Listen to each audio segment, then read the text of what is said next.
இதே சூழ்நிலையில் இந்த ஜபத்தில் யாராவது ஒருத்தர் இருக்கலாம்.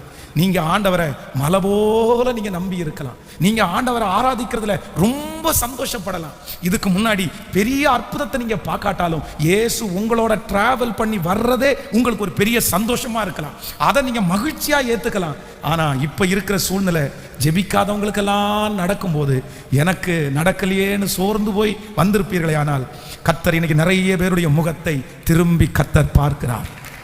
உங்கள் பக்கமாய் கர்த்தர் திரும்பி பார்க்கிறார். கர்த்தர் வாக்கு கொடுக்கிறார். அவளுக்கு செய்தது சாதாரணமான அற்புதம், அவளுக்கு செய்தது சாதாரணமான அற்புதம். ஆனால் உனக்கு நான் செய்ய போவது சாதாரணமான அற்புதம் அல்ல.